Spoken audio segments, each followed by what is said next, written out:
Welcome to LOA Today. Walt Thiessen, Alex King, and Kelly Pretty here. It's Tuesday, September the 5th. February the 5th. Oh boy, am I off. September. I'll tell you a story about that in a moment. But it's actually February the 5th, 2019. It's currently 4 p.m. in New York, 1 p.m. in Los Angeles, 9 p.m. in London. Sydney, Australia is around 8 a.m. Wherever you are in the world, thank you for tuning in to another episode of LOA Today. And ladies, I'll tell you what the story is why I was thinking September. Steve Rawl and I did the program this morning. And after the program, we're having a chat. Toward the end of the show, I had mentioned how I'd been doing the podcast for about 6.5 years. And during our after chat, and we have these very often after a podcast, he and I were talking, and he said, you mentioned how long you had been doing the podcast? I said it was about 6.5 years. And he said, what was the date? I said, what do you mean? The date that you started. I said, oh, that's easy. It was my wedding anniversary. Louise and I started on our 13th anniversary, which was September 26, 2012. And he had this look on his face. And he said, hang on just a second, because I think that's the same day I sent the letter in. I said, what letter? He says, hang on. And he digs through his records. And he says, it is. That was the day he sent in a letter to the Church of England demanding that they investigate the fact that he and others had been sexually molested when he was a child. Wow. Okay. And here he is 6.5 years later on our podcast that I had started on the same date. Wow. I mean, how's that for a major? Wow, that's incredible. So that's why I had September on my mind. It's because Talk about numerology. It was crazy. We were looking at each other on the screen and we're staring and laughing and we're making jokes and then we keep coming back to it and both of us saying, we can't believe it. How is that possible? Wow. Everything happens for a reason, man. Holy cow. Unbelievable. So, I mean, I have in the last few years learned how to be a believer in synchronicity. For a long time. Yeah. And Steve was actually telling me he was also very much of the analyst like I was for so long. That's the first really, really big one I've ever had. I mean, I've had some pretty cool ones, but that one just knocked my socks off. I think it knocked his off too. I mean, we were just we were just blown away by it. Yeah, that's crazy. That's amazing. Isn't that amazing? Oh, that's remarkable. So that's how my morning was. How's your day been? Kelly, how's your day going? Yeah, good. I guess the highlight of my day was having to take my puppy to get her first haircut. So not really business related today, but that was my highlight anyway. Adorable. She looks really cute. Yes, they usually do after the cuts. We're doing feel good today. That's great. Yes. Yeah. So yeah. She's here with me just now because I've been allowed to use the living room today. I was going to say, we're in a different location today. Yeah, exactly. So yeah. You're bouncing around the place. That's okay. We can live with that. It gives us a different background. I always show everybody the same background. I got to do something to I know. I've been staring at your skis for months. They aren't even my skis. They're Louise's. That's the worst part. I mean, you're thinking they're mine, and they're not mine at all. I was just a bit like, well, I don't know when he's going skiing, but. Well, not today, because today we got temperatures in the mid 60s. So I don't think. Yes, it's very nice out. Unbelievable. I mean, I actually got to go walking in my shirt sleeve today. I was like, oh, this is great. I love this. So, yeah. Well, I went to get the mail, and that was about it for me. That's all right. Hey, for you, getting out is good. Anything that you do is I took a breath of fresh air. That's all that matters. You got yourself out. Because we know that's a big thing for you. So, good. You got out. That's really good. So, let's see. Do we have any questions coming on? Oh, how nice. Jeremy says, if anyone needs chairs, I'm here for you all. That's really nice. Thank you, Jeremy. Aww. This is all feel good stuff. This is feel good. So, I like it. Well, I don't see any questions, so I would say, why don't we see what we can generate amongst ourselves for conversation. It's going to be interesting to see where it goes this afternoon, because for this morning's podcast, you got your woo-woo going. This is my Mr. Burns fingers. Okay. Simpsons. Excellent.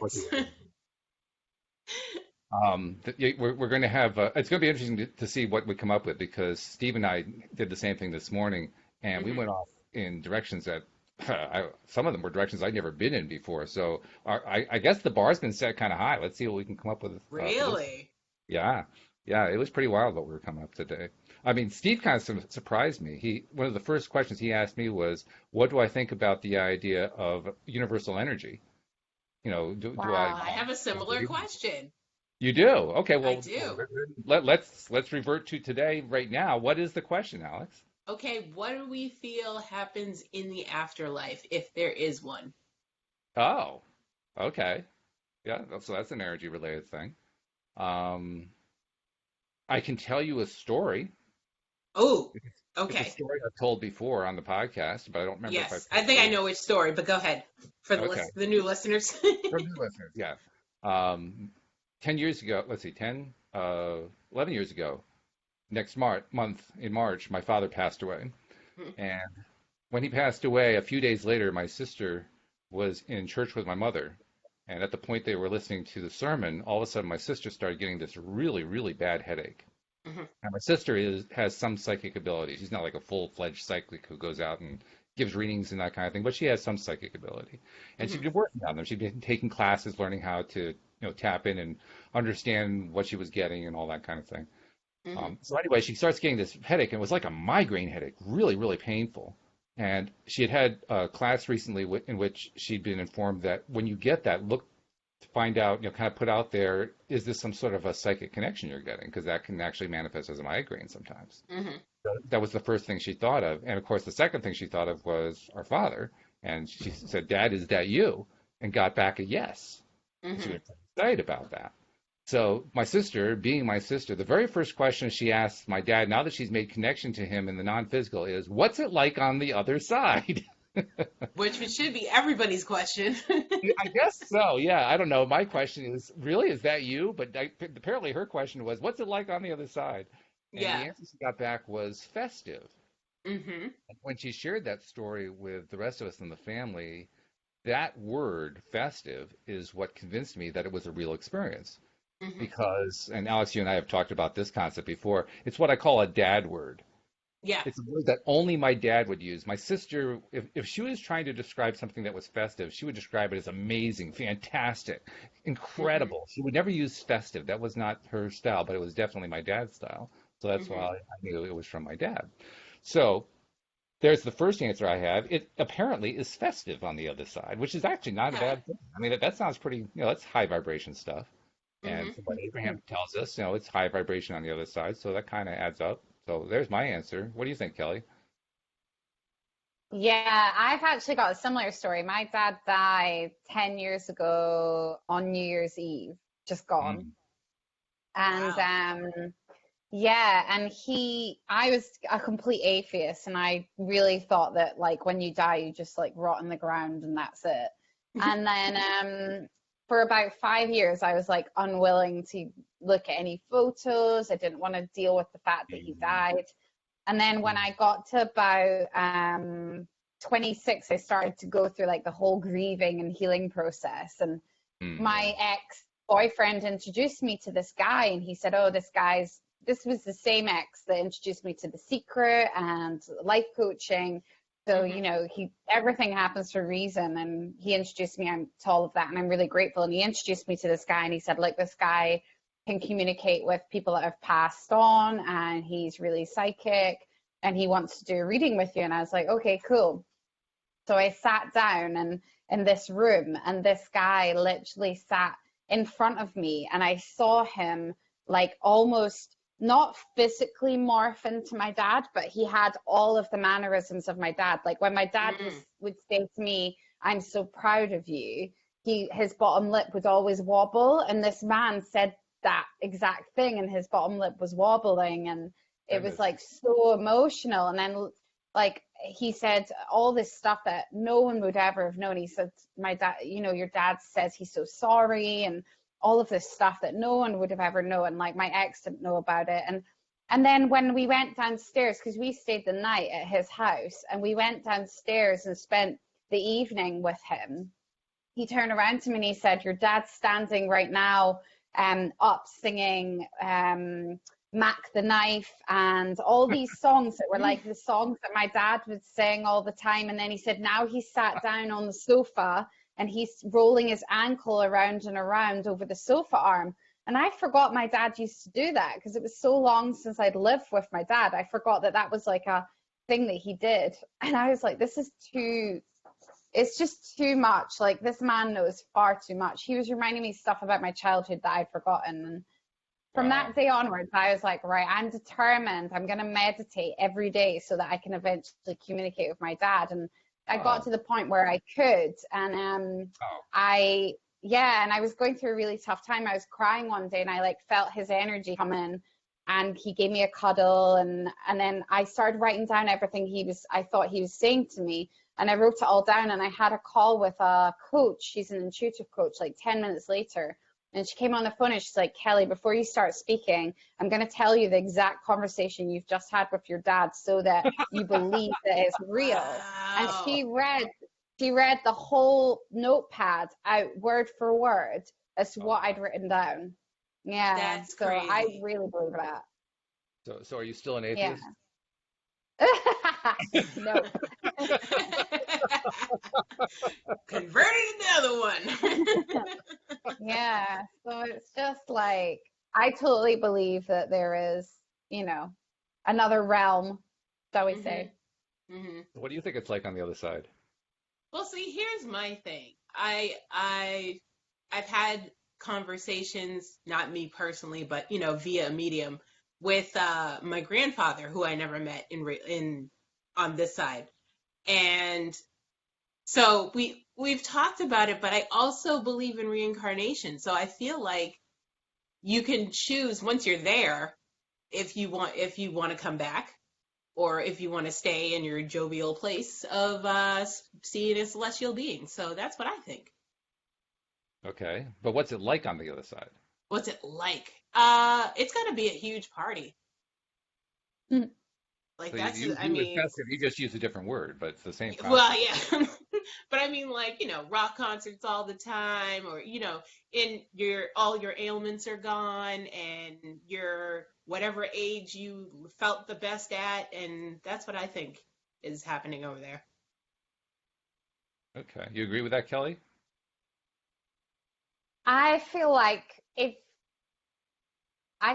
when you meditate, transcendental meditation, for instance, you can have the feeling of a very small, light feeling of what it actually feels like to be on the other side, because you can leave your body physically. You can feel this absolute state of bliss, love, unconditional peace, and serenity and oneness and connectedness with everyone else. So I think that we're all one. I think we're all connected. And I think that when we go over to the other side, I believe that, I do agree with you, Alex, that we reincarnate. But, I believe there's a lot of angels here in human form right now as well. I have a question for both of you, or for either one of you. Oh, yeah. Well, it's what you think. So, yeah, it does answer the question. But I have a question for both of you or either of you to answer, because I can't really make up my mind one way or the other. I know that there are plenty of recorded psychic readings where people made connections and they had phenomenal experiences, and like yours, Kelly, which was really one of the better ones I've heard about how everything in detail came out exactly the way it would have been if your father had been talking to you, and then your coach tells you the exact same thing, all this kind of reinforcement. So clearly in all of these, the personality of the person is retained and is very, very strong. I've also heard that from some people that we actually leave our personalities behind, but the energy is able to recall what that personality is and basically re-enervate it, so to speak. So my question is, which way do you think it is? Do you think they actually retain their personality, or they just kind of leave it behind and go on to the next one? That's an interesting question. Yeah, it's really interesting. I have no idea how to even begin to answer it. So that's why I had some idea, because I don't have a clue. I do think that we keep our personalities when we're in when we're communicating with people that are in human form now, like people that are on Earth. I believe that we can connect in with that. I don't know if we have that when we're in another realm, that personality, or if we just can connect back in with it when we're speaking to like a loved one or whatever. But I do think that everything that we learn, I think we go through a phase of like transitioning where we look back on our life and we look back at all the things that we've learned, all of the lessons, and then we kind of move into another realm. And then if we reincarnate back into a different body, but our soul's still out there, if that makes sense. I'm not sure if that makes sense, but I do think that like you can be in the physical in the other realm and still be on Earth reincarnated, if that makes sense, at the same time. Does that make sense? Well, a couple ways I can make sense out of that. One way I can make sense out of it is virtually everybody I've ever heard talk on the subject speaks about how we have an inner side to ourselves. I call it my inner wall. Some people call it a higher power. But there's another part of us. Abraham has actually said very specifically that the physical part of us is the much smaller piece. The non-physical part of us is the much bigger piece. So it's certainly conceivable to me that that other side of me isn't limited to just being here through me, who I am right now. It's I can conceive of the idea that that part of me could also be connected to another me somewhere. From my perspective, it sounds confusing, but who knows? From that perspective, maybe it's easy to do. Maybe it's no more difficult than looking at multiple screens like I'm doing here. You know. The other thought that I have about it is there are theories about infinite numbers of universes, infinite numbers of experiences. All the experiences haven't been played out. Neville Goddard talks about it in terms of all creation is done. All possibilities have already been created. We're just experiencing them all, which I don't completely buy into, but at least it's an interesting idea because the focal point of it is that not only are all possibilities, like right now I'm telling this story this particular way, and there are like 50 other possibilities or a million other possibilities of how I'm telling this particular story, and each one starts creating its own path and so forth. And they're all happening simultaneously. Right. Okay. So if in that sense, I can kind of conceive also, yeah, you have us here in the physical realm, then you have another part of us, so to speak, that is reincarnated in another part of the planet, and a third part of us that is looking from up here, and there's a fourth. I mean, they're just kind of all over the place. But it also gets to the point where my little brain can't handle all that, so I kind of give up. That's something we figure out when we get to the other side. I'm curious to know that. I hope so. Now, Jeffrey has a question. He's asking, first of all, he's thanking us for having this particular conversation. And then he says, is the way we view the other side decided by what tribe or culture we belong to? Obviously. Why obviously? Because because it starts with, it's nurture. It's how you were raised. And so, but you believe what you believe based on how you were raised. So that's how your world was shaped. Now, as you get older and start to research and do other things and open your mind a little bit, you can kind of branch out. But I think it definitely starts off like, in your home church, whatever that is, whatever that may be. So basically, when you become one of those troubling teenagers that starts challenging the parents everywhere, that's where you're starting to build your own path. I'm going to say yes. Because that's when I was like, okay, I'm practicing Wicca now because I'm 13 and I'm wearing all black and that's what I do. This is me now. Okay. I eventually grew out of that, but that was me at 13. All right. Fair enough. What do you think, Wicca? Yeah, right. Boy, my brain, first I had this, the February, September thing, now this. But no, Kelly, what do you think? I mean, you agree with what Alex is saying about, what it's like in different tribes, different cultures? Is that experience in that tribe or culture what paints our perception? Yeah, I think so. Like, I think that Much like what Alex said, when you're growing up, like you're really heavily influenced by your parents' beliefs and then beliefs of people around you. So I think that more recently, though, the people are having spiritual awakenings, and maybe there's a shift towards it not necessarily being specific religions. It's more like getting to a place of oneness, a place of us all being connected, and it doesn't actually matter what religion you are, because religion can separate us. So yeah, I think that there is a shift happening where people are kind of waking up to the fact that it doesn't matter what religion you are. Like we all believe that there's something else that's bigger than us going on. We can all kind of connect on that level, hopefully. That's what I hope, anyway. I find it interesting that you're saying that, because I wasn't really confident enough to voice that myself, but that's the feeling I'm getting too. I mean, we all know. All you have to do is look at the news, and you can see there's all this religious strife still going on. Marianne Williamson's up for I saw that, yes. Yeah. I mean, I don't watch the news, so I don't know what that means. I don't either, but this is because I follow her on Instagram. Marianne Williamson, do you know her? She's like a massive spiritual guru. She's basically Oprah's spiritual mentor, and she's up as like trying to be president of the United States in 2020. Stop it. Serious. That'd be insane. Yeah, it's incredible. And her message is that the world and the United States need a moral and spiritual awakening. But Williamson is, in some ways, she's like the modern queen, the one of the first people who came into the modern version of the self-help book genre. There were self-help books before her, for sure. There were a lot of them, but she kind of launched the modern version, where it's just like this explosion of self-help people, and she was at the front of that. Yeah. She was, cool. Was she not? She was one of the first people that taught oh my goodness, mind blank. There's like this huge spiritual book that everybody reads. Book of Miracles, something to do with miracles. A Course in Miracles? God. Course in Miracles, that's it, yeah. She was one of the first teachers to teach that in the kind of modern day, I think.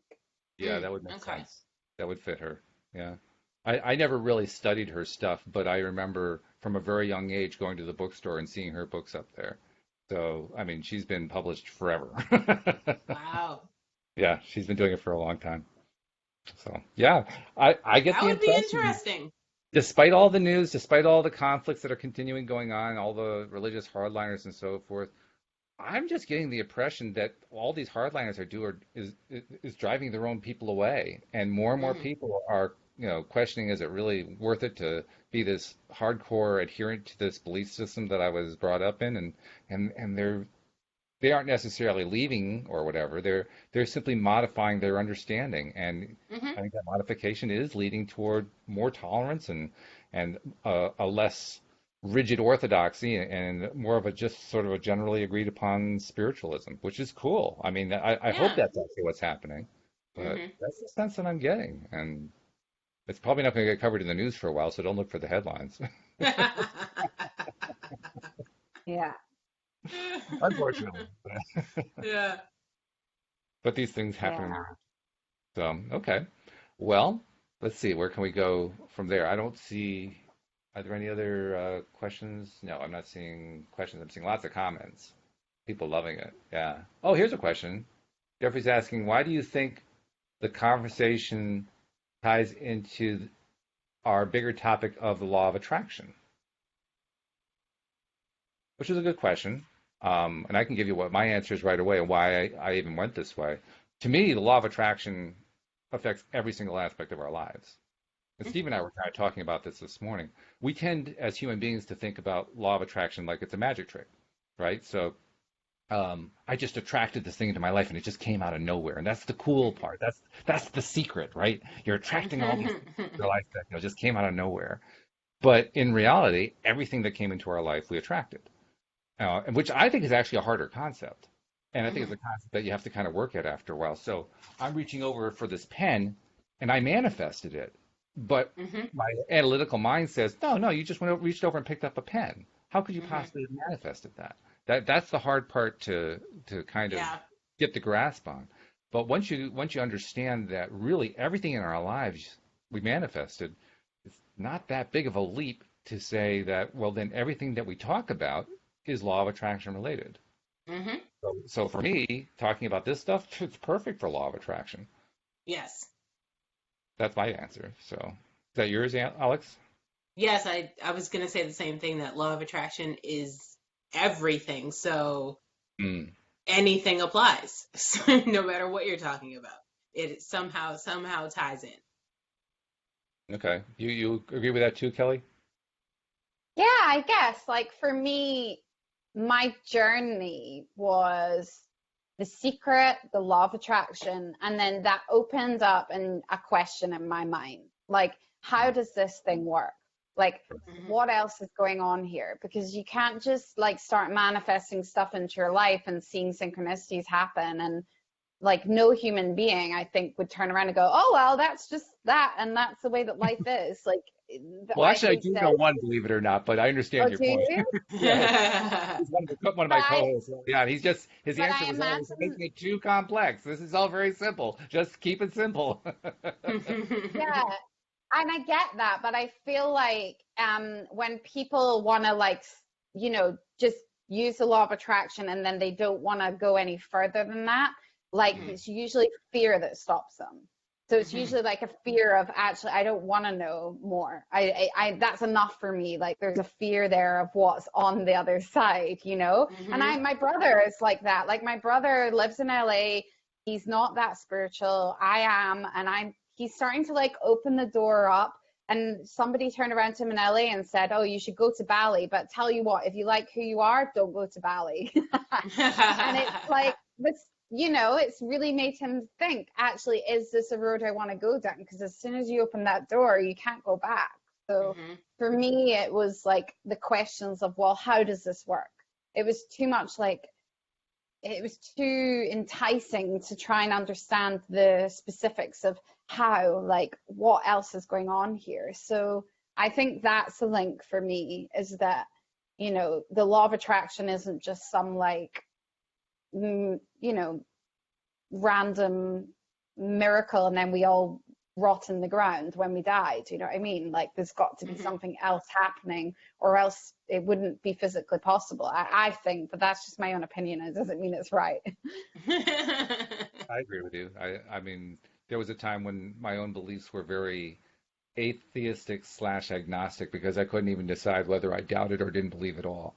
But Hmm. whichever it was, I kept playing with that idea that you just described, Kelly, that life just kind of ends. I think Anthony Hopkins said it really well when he played the character of the guy from Australia, Burt Munro, who had this dream. He had an old 1920 um, Indian Scout motorcycle, and he had souped it up over the years into a speed cycle far beyond its original design capability. And there was a movie done about him, about how he fulfilled his dream of traveling with his motorcycle to the United States to go to the Bonneville Salt Flats out in Utah, where they Hmm. do the speed racing to see, how fast can Yeah. they make vehicles go, and ended up setting a record with his machine for that time period, and one of the records actually stands to this day. But Hmm. I love the thing that he said about this. He says, "I think when you're dead, you're dead."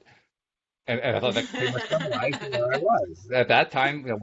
All those years ago, that's where I was. In fact, I've told this story before too. I had a conversation with my sister a couple months ago, and my sister had tried to introduce me to not so much law of attraction, but a lot of the spiritual type stuff and psychic phenomena and astrology and all this. And I'd always kind of pushed it aside and rejected it and so forth. Um, 20 years later, we're having this phone conversation. And I'm saying to her, we're having this conversation on this one topic, but can you imagine having the same conversation with me 20 years ago? And Mm. and her response was, if we'd had this conversation 20 years ago, I would have fallen out of my chair.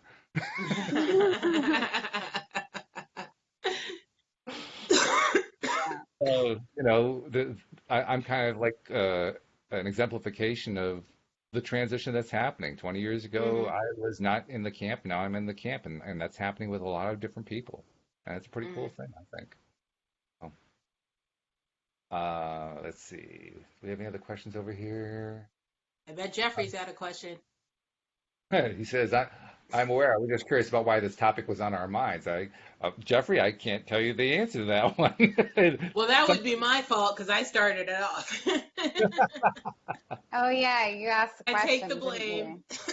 you? the closest answer I can give is very often when we're doing these shows, I'm just going with whatever's coming to me, Yeah. which I take as being messages from my inner Walt. So Hmm. blame my inner Walt. That's where it's coming from. Alex's inner Alex and Kelly's inner Kelly, and that's where this is all coming from. Yeah. Because if you're asking for something for a rational explanation, forget it. I can't give it to you. We don't have one on this podcast. There's no such thing. So, okay, who else has a question here for us to address? Let's see. What do we got? Um, Trying to think if there's been anything that's been interesting on any of the Facebook conversations I've seen. Oh, there was one, and I don't remember what it was, but I remember saying I got to remember this for Tuesday. I should write things down. I should Oh, that's funny. definitely get like some post-its or something Right, yeah. because I'm at that age where like my memory is not what it used to be. What memory? No, I'm sorry. Exactly. The one on your computer. No. Yeah. I'm glad my computer has memory. That saves me a lot of the time. Hmm. Um, well, there was one that I saw earlier. There are a few of them. There were actually quite a few of them today that were on one theme now that I think about it. And the theme, let's see, well, there were a lot of differences between them, but there was a common theme. The common theme was why is this is the way I'm saying it, not at all the way they said it. Why is it that all these bad things keep happening to me that I keep focusing on? So You just answered your own question. I just answered the way I said it, and that's not the way they were asking. But that's what all Oh, these questions, okay. yeah, they're all coming out as I keep experiencing this, and I keep focusing on this stuff. Why do I keep experiencing this? And I'm thinking, are you in a law of attraction group? Are you reading any of this? Are you reading any of this?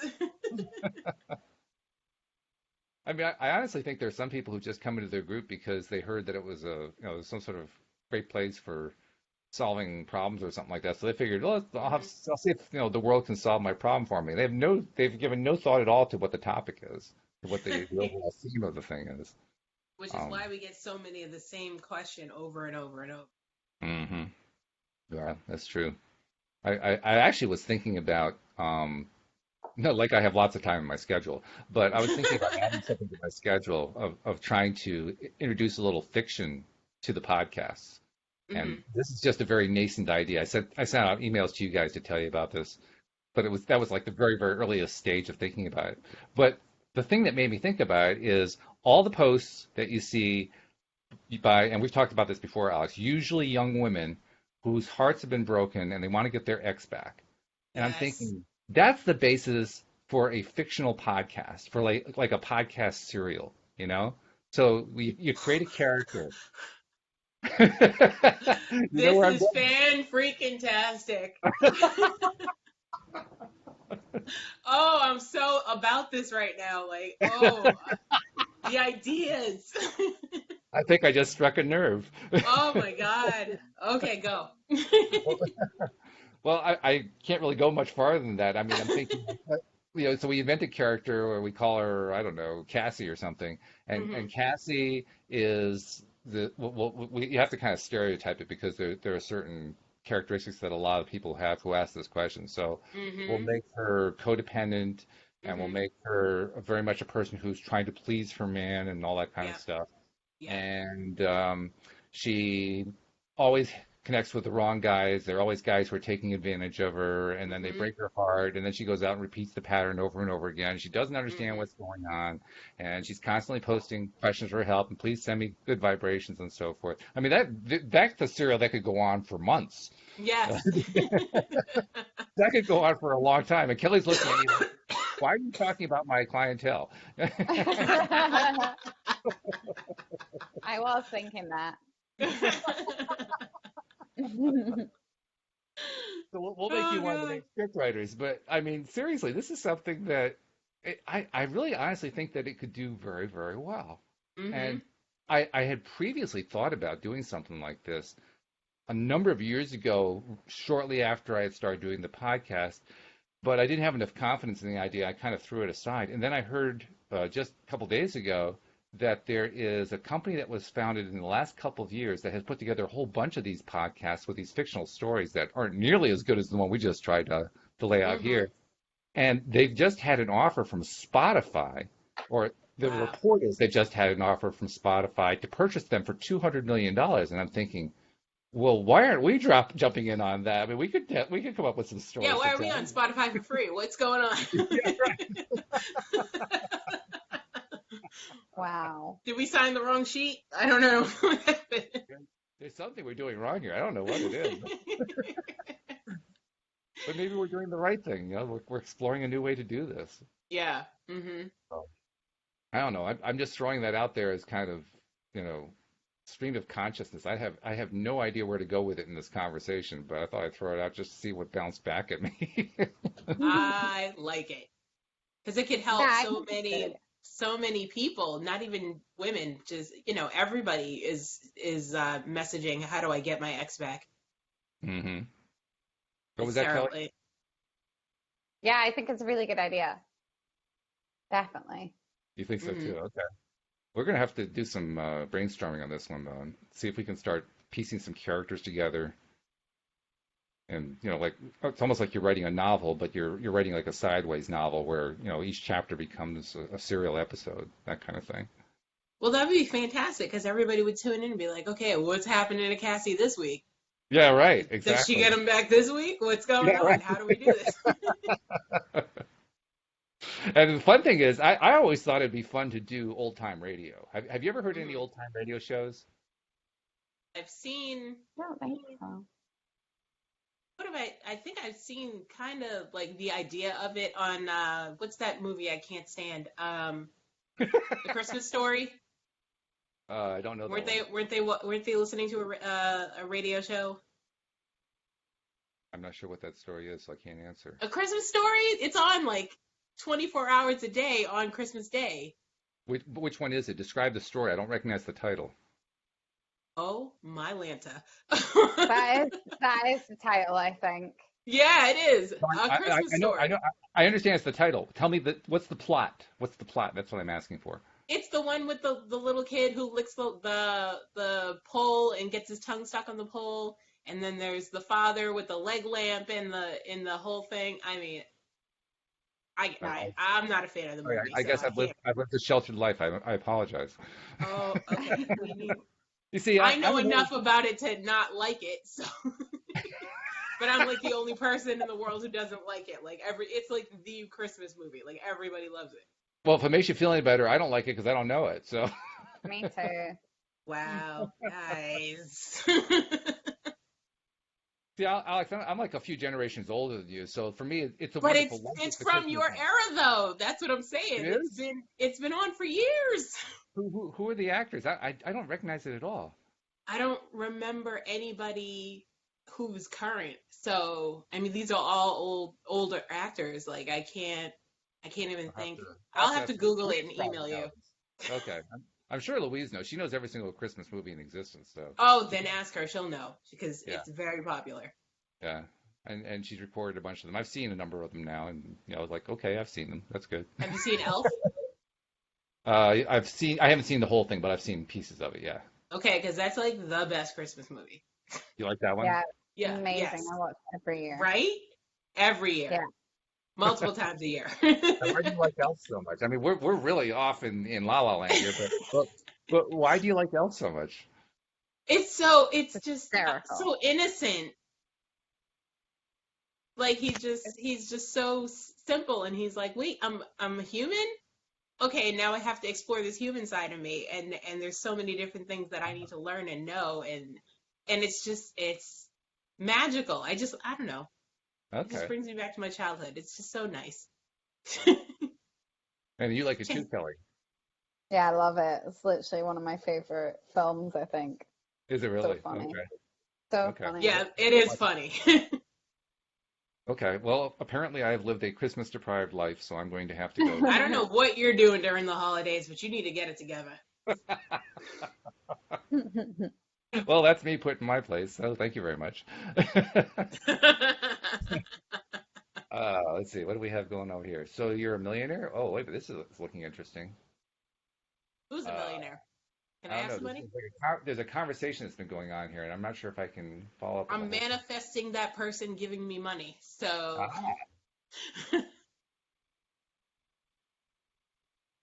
Oh, well, there is a question for us to talk about. okay.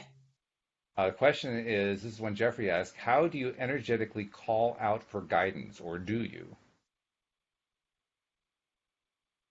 I can help with this one. Go for it. Okay, go. Um, so yeah, I guess it depends on what it is he's wanting guidance on. Who was it? Jerry, did you say? Jeffrey. Jeffrey. Jeffrey. Jeffrey, sorry. Um, so yeah, I always ask for guidance all the time. So every morning I will wake up and I'll like meditate, and then afterwards I'll just literally write, Dear Universe, do you have any guidance for me in this moment? And then when you're in that state in your mind after you've just meditated, then you just trust anything that comes through for you. But really like profound stuff can come through, like really good guidance. And I do that throughout my day, and I do it with lots of different things as well. So yeah, I do ask. I've had conversations with a number of co-hosts who have that same kind of ability, so it's nice to know you're one more in that grouping. And Yeah. I've never had that level of success. I mean, Wendy Dillard was working with me for quite some time, trying to help me to develop it. Hmm. And what she had me do was basically, and this is where I still am to an extent, just working on, how do I feel about whatever the question is, and whatever answers I'm seeming to think about. Does it feel good or does it feel bad? If it feels good, trust it. If it feels bad, then wonder where it's coming from. Well, that kind of Hmm. thing. Just Hmm. go with the emotion of it, and just go based on that. And I've achieved some degree of being able to connect it intuitively. Now, Linda Armstrong continues to repeatedly tell me over and over again that I am very strongly connected energetically, and I just got to learn to trust it. So I'm working on that aspect of it. But in Hmm. terms of the actual communication, the conversation where I can, where somebody can put out a request for information and get all this information back, whether through auto writing or whatever else, I haven't got there yet. So I'm a little bit jealous of you, Kelly. Do you, what do you think it is that's blocked you? Do you think it's like the logical mind? Because I find Most sometimes, likely. it's particularly with males, it's the logical mind that blocks them. Hmm. I, I, it would have to be speculation because I really don't know why. I mean, that certainly makes a lot of sense to me that the logical mind would be in the way. Hmm. The closest I can come to any kind of an answer is I know there have been times I've gotten answers back, and later on I discovered through process of elimination that they weren't from my logical mind. So they must have been from the inner me.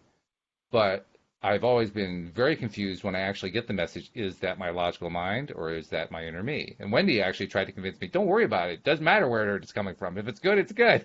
And she's right about that. But I have trouble differentiating. So when you said, is it a logical mind? That's the first thing I thought of. Yeah, I mean, it's just about trusting what's coming through, because if you're Hmm. in a, say, for instance, if you've just meditated, then you're going to be in the most connected state. So, like, anything that comes through in that moment is going to be divine wisdom. And it's just about not second guessing it and not questioning it, because the first thing that drops in for us is what our truth is. And then as human beings, our logical mind takes over, and then we start going down like massive long twists and turns and end up Hmm. what was like advice about, sell your property ends up being like move to Australia, you know. Well, they're So connected, kind of, sort of. it's, yeah. So it's just about trusting yourself, Walt, I think. Well, that's consistent with what my sister has told me because she repeatedly told me just go with whatever the first thing that comes to you. Hmm. And Yeah. I have tried to follow that rule and had some success with it.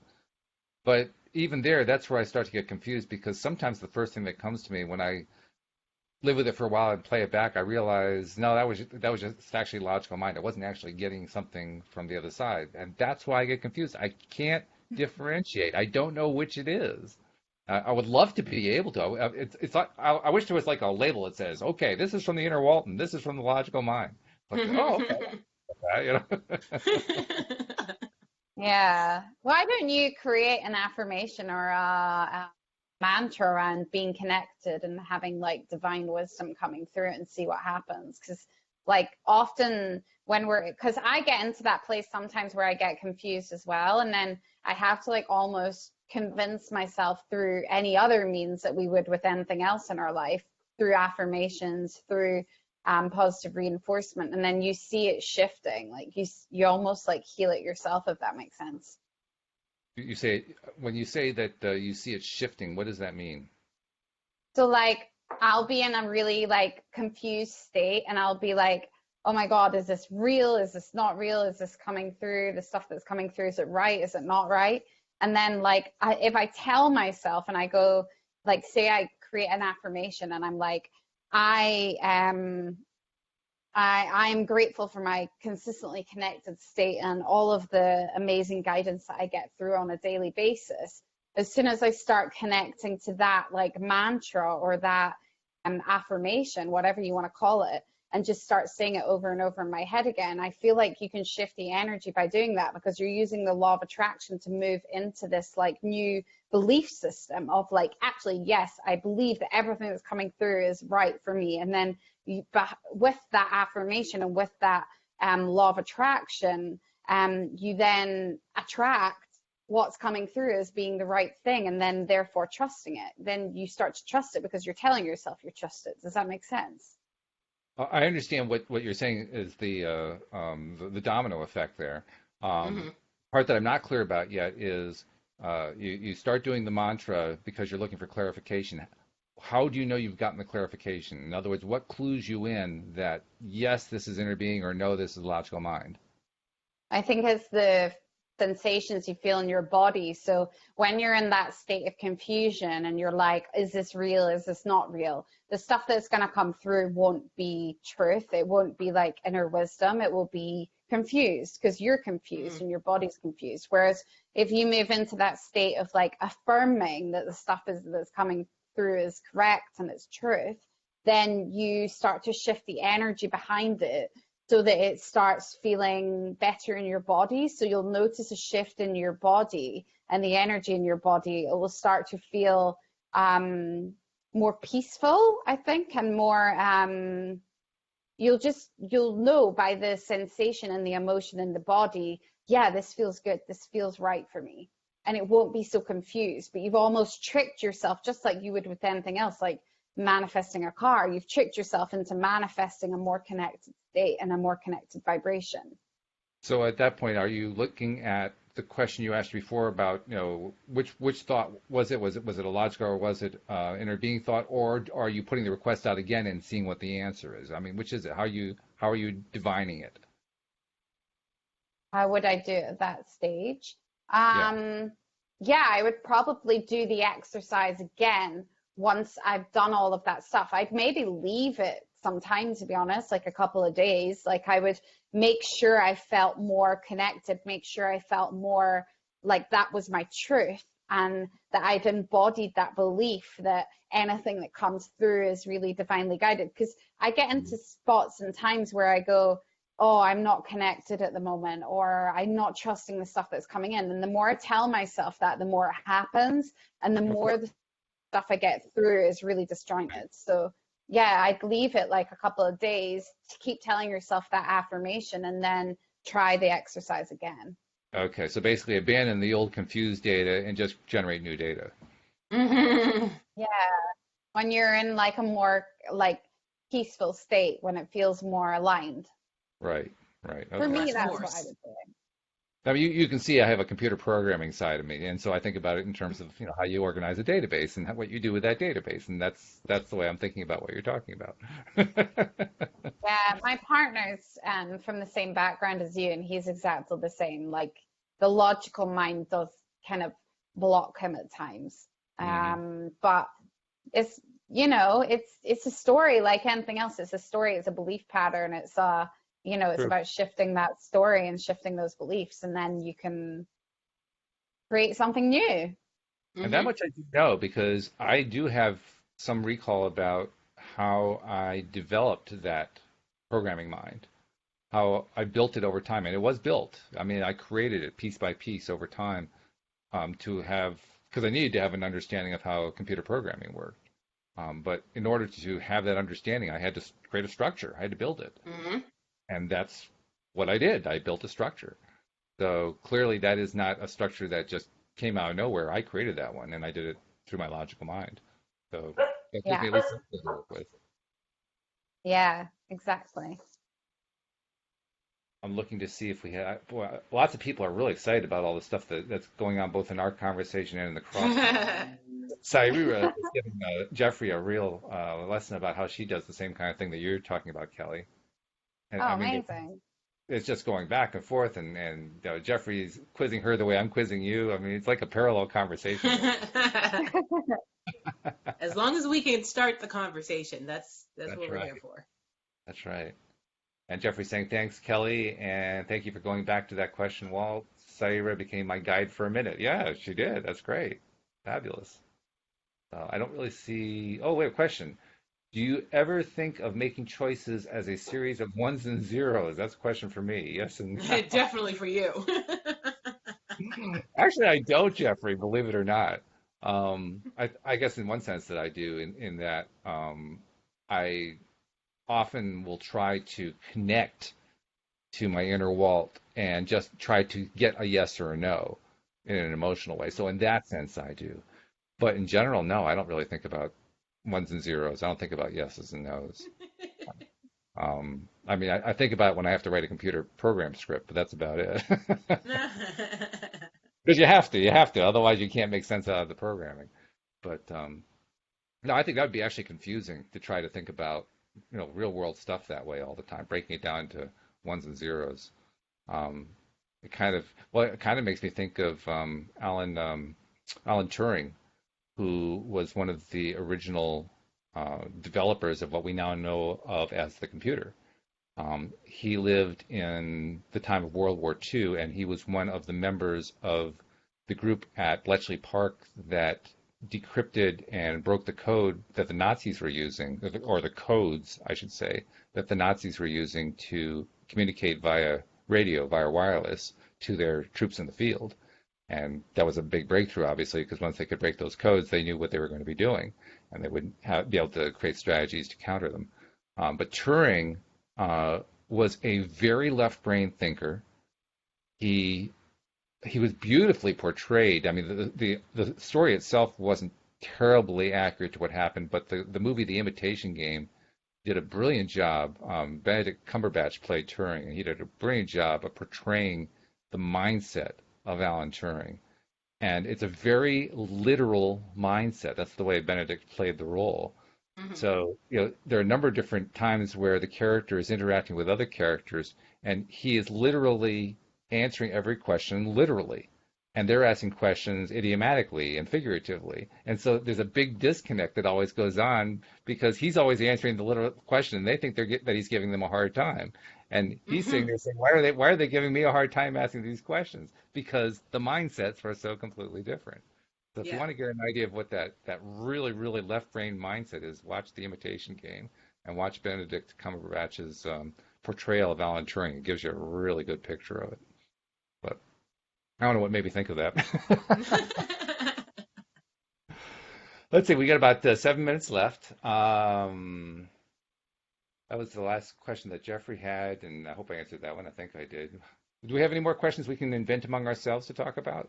This has been a pretty good one, pretty good conversation because we really kind of reached, we definitely surpassed what Steve and I talked about this morning. So we cleared the hurdle. I like being on the most spontaneous show, so I'm gonna keep my record. All right, so I'm going to put the pressure on you. What's the next question for us to address? Ah, What's the jeez. yeah. Um, let me think. Let me think. Let me think.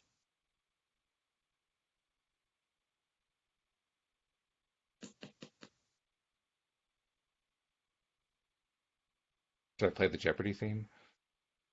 I don't know. I don't have a question. Okay. Well, maybe all the questions have been answered. Maybe there aren't any more questions. Kelly, you got anything for us? Not really.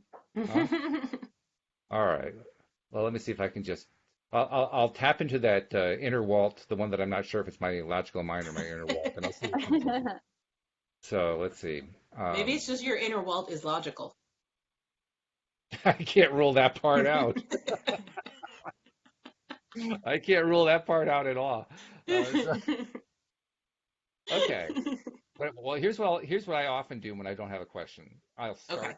asking the question anyway. Okay. Hmm. So I'm going to do that right now. All right. So, well, what do you think about this? We are people who are constantly learning to be deliberate creators. And Hmm. in the role of deliberate creators, we run into our own blocks periodically about how to, get better at the task. And it's different for every person. Everybody has their own little things they're wrestling with. And yet, despite that fact, we're always trying to come up with generalized rules for how to overcome that. Is there a better way to do that? And until I said that question, I didn't know what the question was going to be. But Make it till you make it. that's Um, there it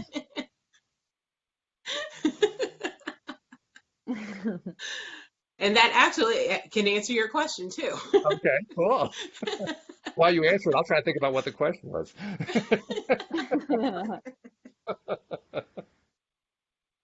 But I was gonna say I recently learned from you actually, Walt, that little things that you do can help you unblock your what you're trying to manifest. Like the other day when I was getting my steroid shot in my back, and I was like prepared for the pain.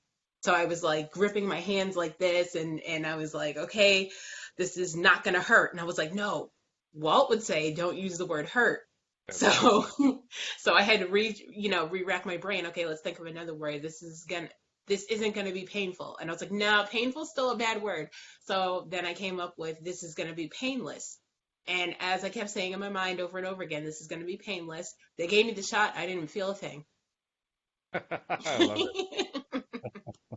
So little things like that, can get you through. That's literally mind over matter right there. Yeah. Yeah. Yeah, because I mean, you were experiencing actual matter, and it didn't matter. You didn't even notice it. Yeah, I did notice it. I mean, the lidocaine helped, but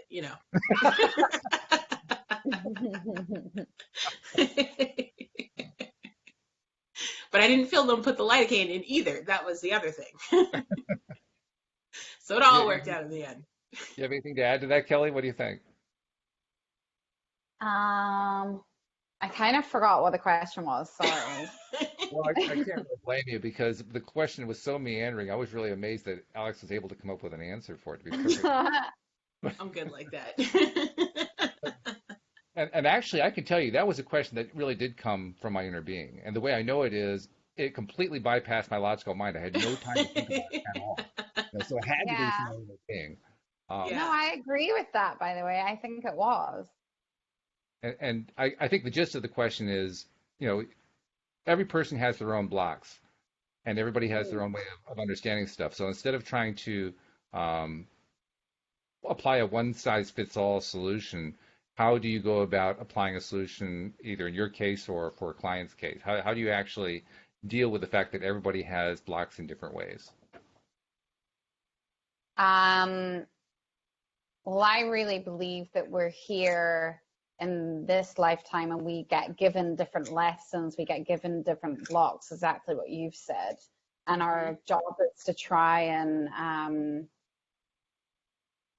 become the best version of ourselves that we can be. So it has to be very individual and very unique to the individual. But ideally, like we have all the answers inside ourselves, right? So actually, yeah, you can get help, you can get external help, you can get a spiritual teacher, you can get Reiki healers, you can get all of these amazing, amazing things that definitely do help.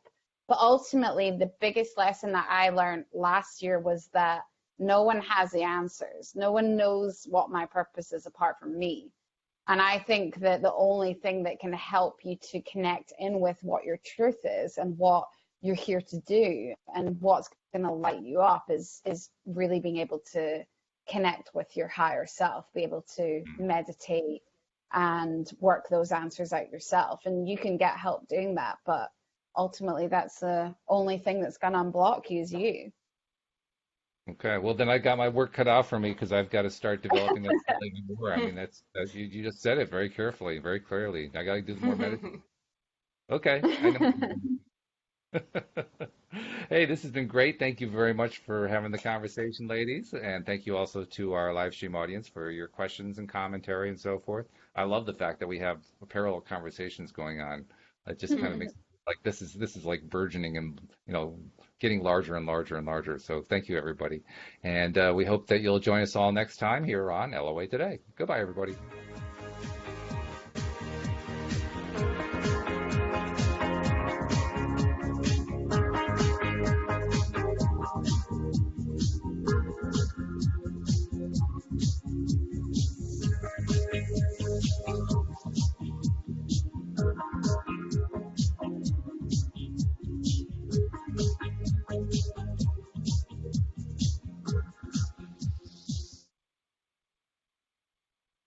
All right, and we'll see you all next time on Facebook.